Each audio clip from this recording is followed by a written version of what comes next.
Les questions fusent des quatre coins du pays pour le président du Faso dès l'entame de cette émission interactive sur les antennes de Radio Burkina. Une première série de questions porte sur les velléités de déstabilisation. L'occasion pour le capitaine Ibrahim Traoré d'expliquer les enjeux et surtout les mobiles de cet acharnement pour couler le navire Burkina. En sévissant pour redresser, vous créez des ennemis internes et externes.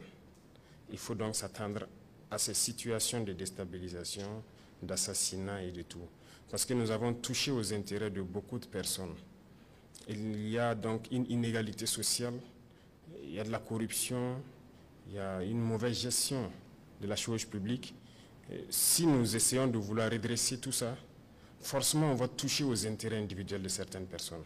Et ces personnes très souvent sont riches, ont de l'argent, utilisent cela pour manipuler souvent des personnes plus pauvres qu'elles, pour nous les mettre à dos en fait.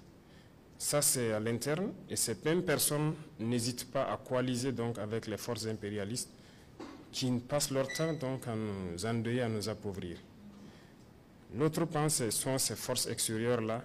Il y a beaucoup de pays aujourd'hui qu'on a sous le dos et on n'a pas le choix, il faut le faire. Voilà, si nous voulons que notre patrie soit indépendante, si nous voulons notre souveraineté, si nous voulons que les Burkinabés mangent à leur faim, si nous voulons que nos enfants aillent à l'école sans payer un franc, si nous voulons que demain, le paludisme qui est une des maladies les plus répandues au Burkina Faso, que nous puissions soigner notre population sur certains mots à 0 franc. Voilà certains rêves que nous avons, mais il va falloir faire beaucoup de concessions, il va falloir empêcher certaines puissances de nous piller et ça crée beaucoup d'ennemis. Donc nous sommes préparés à ces situations, nous les vivons comme normal en fait. L'attaque de Barsalgo est également une question commune à plusieurs auditeurs. Là également, le chef de l'État sait les motivations et la stratégie. Derrière cet acte terroriste se cache plutôt le dessein funeste de certains fils de la nation. Barsalgo, je ne vais pas rentrer aussi dans les détails, mais Barsalgo, je pense que j'étais personnellement visé. Parce que Barsalgo et moi, il y a une histoire. Barsalgo et la situation du pays, il y a une histoire. Voilà, en juillet 2022, vous pourrez peut-être après vous renseigner sur place à Barsalgo. J'ai défié beaucoup d'ordres pour m'interposer pour que Barsalgo ne tombe pas. Et donc j'ai sacrifié beaucoup de choses quand même à Barsalgo. C'est le lieu pour moi de remercier beaucoup de gens qui nous ont soutenus dans notre manœuvre pour que Barsalgo soit. Et je pense qu'ils ont ciblé Barsalgo parce que ça allait me toucher. Toutes ces velléités permettent au peuple de comprendre jusqu'où peuvent aller certains Burkinabés pour leurs intérêts personnels. En tous les cas, la récréation est terminée. Chacun devra assumer les conséquences de ses actes, avertit le président du Faso. Et de rassurer, contre vents et marées, le navire Burkina avance, suivant la trajectoire voulue par le peuple et propulsé par les forces combattantes qui reçoivent ici un hommage appuyé du chef suprême des armées. Nous sommes en train de recruter, sur les 2 années, je pense qu'on est à plus de 30 000 personnes recrutées presque, dans l'armée seulement, et les autres forces aussi ont recruté. Nous avons doublé, sinon même plus, la masse de forces donc, au niveau de l'armée des terres pour pouvoir faire face. Mais nous partons aussi à un rythme un peu lent parce qu'il y a beaucoup de choses qu'il faut autour du recrutement.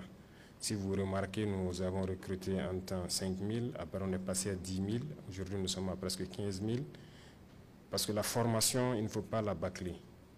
Et c'est l'occasion donc de remercier donc, certains pays, donc, notamment les pays de l'AES, qui nous ont donné un coup de main au départ. Le Niger, nous avons envoyé des troupes au Niger formées pour revenir s'installer. Nous avons envoyé des troupes au Mali formées. Nous en avons envoyé donc au Togo. Aujourd'hui, depuis que nous avons pris notre destin en main, comme on le dit, la plupart des pays européens qui offraient des formations au Burkina ont systématiquement fermé. Et certains pays, malheureusement, donc, qui sont nos voisins, ont automatiquement aussi fermé les rapports militaires avec nous. Tout cela participe de la souveraineté, puisque désormais, les formations militaires s'effectuent dans l'espace AES, répond le chef de l'État à un groupe d'auditeurs qui s'intéresse aux résultats engrangés depuis l'institution de la Confédération des États du Sahel. L'AES est une cible voilà, voir des Africains s'unir, c'est pas bon pour d'autres personnes. Donc il faut tout faire pour casser cette alliance. On comprend, mais nous sommes là pour ça.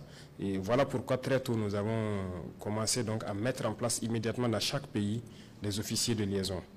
Voilà, donc il y a des Burkinabés au Mali et au Niger qui participent donc au centre des opérations. Il y a des Maliens, des Nigériens au Burkina, ainsi de suite. Donc dans chaque pays, il y a des équipes d'officiers qui ont été dépêchés pour faire office de liaison, pour coordonner au niveau des centres des opérations tout ce qui se fait en interarmes. Je vous ai parlé tantôt de la formation. On a fait beaucoup de formations ensemble. Et si vous vous souvenez, dès le départ, il y a des gens qui ont signalé entre-temps des forces spéciales guinéennes qui étaient ici. Ils sont venus nous aider à former. Et dans l'AES, on a eu beaucoup de formations ensemble. Vous avez dû voir des rumeurs qui ont circulé des forces burkinabées à l'aéroport de Niamey, ainsi de suite.